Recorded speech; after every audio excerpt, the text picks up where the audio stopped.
So this is the last dying gasp of Staball 6.5 using my Sierra Match Kings with nozzler brass and Remington primers because I am running low on the Winchester match. We're just going to see how they do. This is a modified OCW workup, so I don't have any sighters.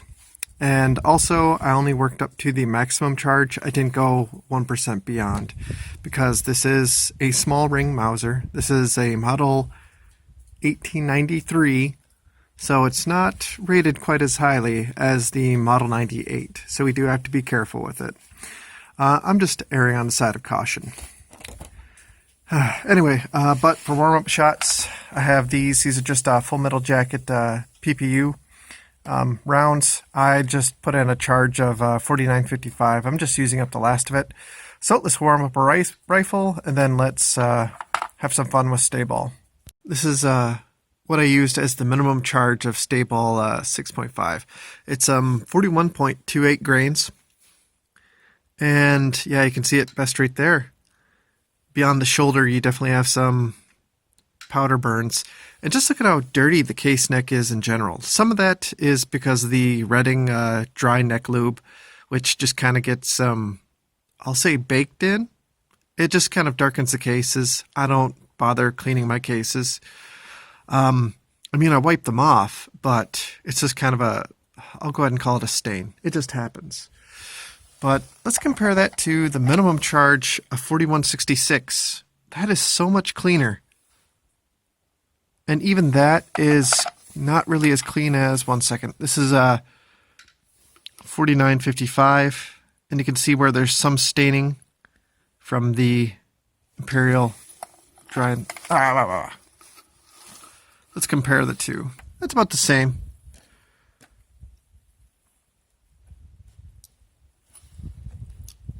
But for me, I don't know. It does seem like the 49.55 does have a little bit less residue. Anyway, I just wanted to show that because, I don't know, sometimes, you know, I don't want to make generalizations. I am by far not an expert on the subject, but I have had it where switching primers does seem to alleviate that problem, but Staball 6.5 just seems to consistently not burn very clean. And part of this is just, this is the minimum charge. The higher charges don't really have that problem, but holy crap, are they still dirty. Sometimes I wonder if it's actually just simply a pressure thing. Anyway, let's get back on with the groups. We're just finished our first run. Our gun cooled down a little bit, and I just fired the first shot. But it was so dirty, I just had to make note of it. I was just messing around. These were 174 grain Full Metal Jacket boat tail bullets from PPU, Parvy Partisan. And this is actually with 41.66. And there's no low data. So I just kind of guesstimated. So I went with something in the ballpark of Varget 4064 and 4320. So the minimum charge I used was 34 grains, and there we go. That's actually a fairly nice group. This is 34 and a half. So this is just a basic, 0.5 grain increments. This is something you would see in, like, if you just picked up any standard reloading manual and they're like, start with a minimum charge, work your way up. Nothing special here. No optimum charge weight, and we're just going with it. Anyway, and then this is 35 grains, where it goes from vertical stringing to something more horizontal with a slight change in the point of impact. It's going more down. Now this... So this is 35.5. You can see we have a pretty drastic shift in the point of impact up, but that is actually a fairly tight group. And then the maximum change, we have a slight change to the upper right, and we get that vertical stringing again. So, actually, this isn't bad at all, especially for this rifle. The vertical stringing is definitely kind of worrying, but I mean, I'm pretty pleased with that. And it's not really in line with what's happening with the first 3 charges, but it's pretty close to next to the maximum. So there's some room to play there, but I'll probably see what I can do with seating depth. Anyway.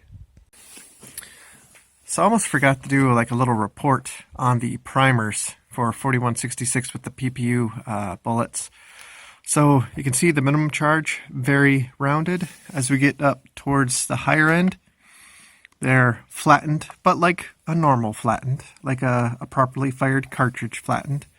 And this, in comparison, that's a maximum charge of 4955, and you can see these ones are slightly more round than that, but really, I mean,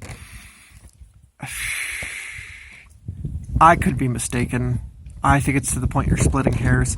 So I think that 36 grains is an appropriate upper limit for this round. I could try to go a little bit higher, but honestly, I don't feel the need to.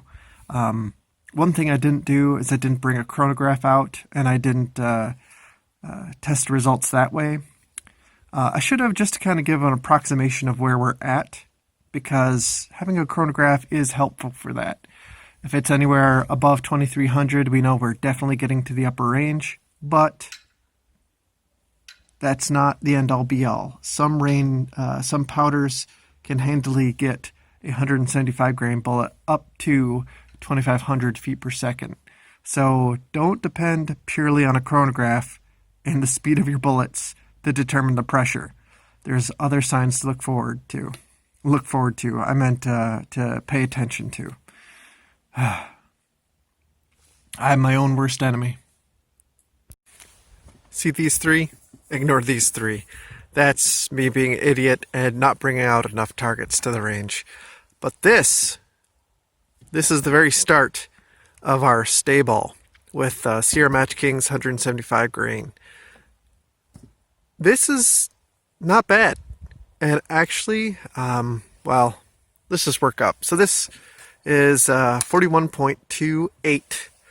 This one is 41.71, probably closer to actually 41.7. I am trying out a new scale, but either way, it's very similar. There's a change in the point to impact, very slightly, and that's something we're very concerned with, especially with an Optum charge weight workup. But you can see it's a very similar group. It did open up a bit. Now here is another change in the point to impact, but it's roughly the same. We're working our way down, and it's a little bit more horizontal. Now up here, this is the second to max load that we used. So this is 42.57. This is still a fairly good load. Well, it's for this rifle, this is still pretty good. This is a little over 2 inches. And yeah, it's a point of impact shift to the left. So that's something that's a little bit concerning. But as we get up to the maximum charge, which is 43 grains, we see here, dang it. But overall, the accuracy stays about the same. That, by the way, is a keyhole. So I'm wondering if it may have been a fairly tight group, but unless I retest it, we won't know. So, usually my big complaint, especially with doing an Optum charge weight workup with this rifle, is how drastic the shifts in point to impact are. And with Staball 6.5, oddly enough, it's actually not too great. It still is comparatively all over the place, but comparatively meaning to a rifle that is like fully prepared for like a match that has a really heavy barrel, a short and heavy barrel. This is a long and narrow barrel. Blah. This has a long and narrow barrel, so it's very whippy, and you can kind of see, this point to impact shift. That's that's a lot for just simply a, looks like it was just under 0.5 grains, so about 0.45. That's a lot. That's a pretty big shift. But actually, so I don't want to say for once, because we have gotten some fairly good loads with Staball, but my previous luck with my 7mm Mauser was not very good. Now, half that I can blame on spear bullets, but that's another story.